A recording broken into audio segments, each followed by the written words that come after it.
Hi, I'm Alex Paulton. I'd like to welcome you to another episode of Talking Timepieces. Today we're going to do the unboxing on a Sturmanskie Gagarin Sports GMT watch. And in fact, it says here in German, Sturmanskie Gagarin, I guess that's an abbreviation for sport. And it's men's watch Herren or new. So this is, I opened up the back already. It came packaged in a nice padded envelope. The packaging on this for security was actually very good. I like the bubble wrap and the extra tape. And there we go. We got an, nice leather grained little paper outer sleeve. Let's take that off. And there we go, Sturmanskie. Now, I bought this because I recently picked up a Vostok diver. In fact, there it is. I really like this watch. I own a sub and I own a Seamaster, but this is a fun $100 diving watch that looks great, wears well, and I just love it.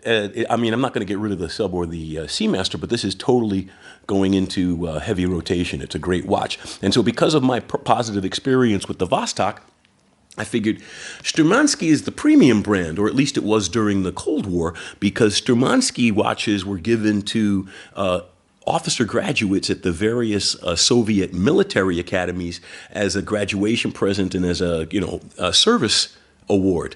Now, in fact, the Sturmanskie was the first watch in space. Sorry, Omega. I mean, I own a Speedmaster too, but the fact is that Omega was the first on the moon. Sturmanskie was the first in outer space. Yuri Gagarin wore one, which is why they probably name a lot of the watches after him. Oh, there we go. Got some kind of information here on the back, but it's all in Russian, so I'm just going to have to wing it and assume that it's not important. It probably just tells you where you got to send it back, Quali Pack Fortune or something. Who knows? So let's open it up. We got a card right away. It says it's got a screw-down crown. This will not be waterproof unless the crown is screwed down. And it even gives you a little, kind of like a guide of what waterproof really means. I think that's cute. That should be a article in some publication. Maybe I should take a photograph of it and make something. Whatever. I'll hold it up here again so you guys can freeze frame it if you want to use it for your own personal use.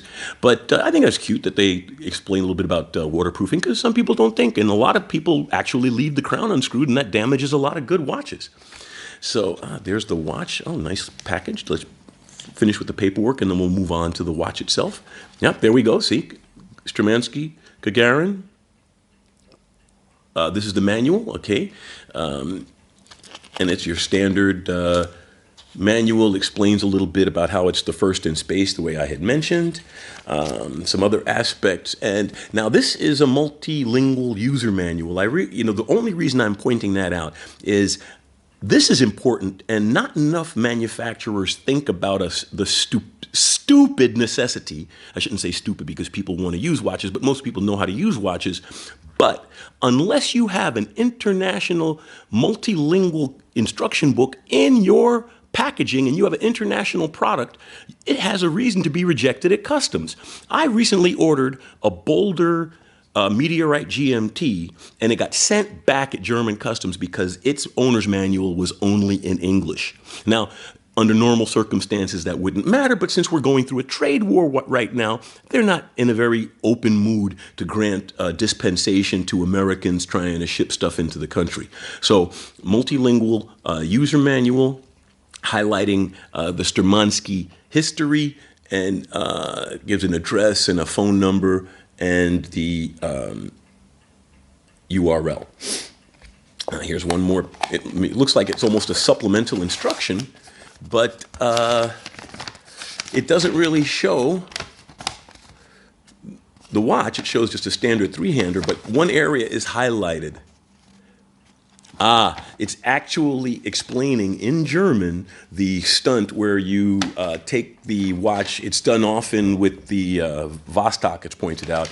You wind it back to like 6, and then you wind it forward to 2, and it'll skip a date. So you don't have to do a whole 24-hour wind. You just scroll back and forth 6 hours to extend the date. So they actually spell it out here extra because, well, as you can tell, I bought it here in Germany, and the Germans are very, very precise, and they explain exactly the way you can do the short date advance by just skipping the hour hand back and forth 2 hours after and about 4 hours before midnight to advance the date. So that's not a bad little piece of additional advice. So now on to the watch. Nicely packaged, cute pillow that matches the rest of the the interior of the case. So that's a nice little carry case for some later. Get rid of this plastic. And this cake kind of peeled off in the process, but that's all right. It should be peeled off. And there we have the watch. It's actually quite pretty. I like the world in the center, and I like the external knob for the internal bezel. Yeah, okay, it is already pulled out. Yep, see the GMT tracks with the hour hand. So let's see if there's any kind of independent.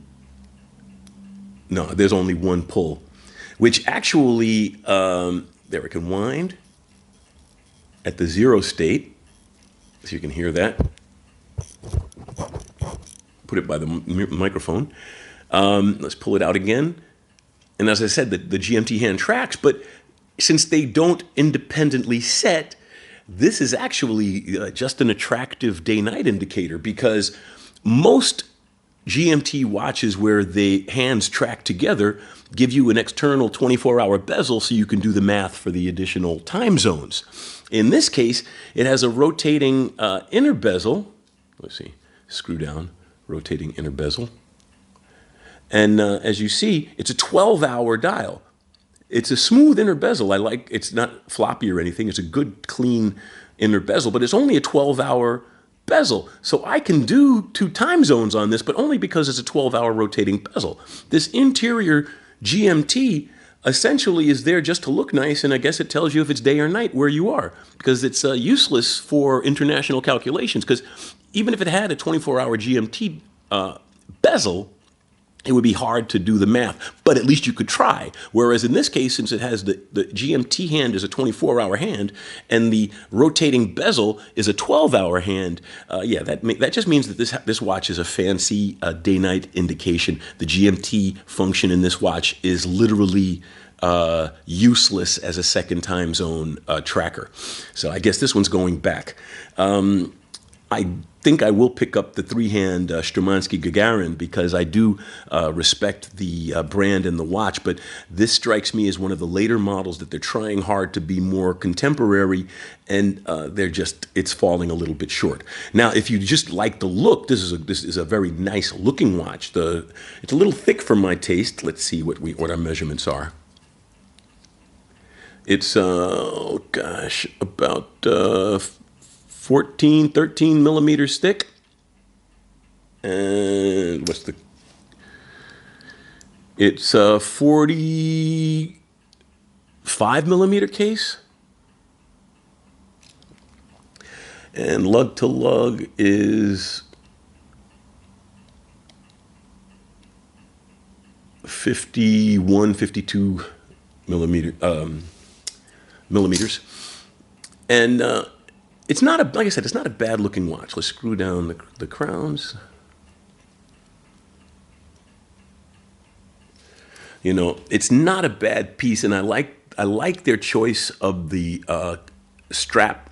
It's patterned leather, but the strap and the case and the face, they did do a nice job. This is an attractive watch, and obviously waterproof. So if you want a nice dress watch, or dressy watch, I should say, this is not a dress watch by any state of the imagination, but if you want a nice dressy watch that a little sporty, has a cute GMT looking function, get the Sturmanskie. This I paid $400 for this. Like I said, I'm sending it back, so I'll get the money back. But for its price point, it's actually a nice watch.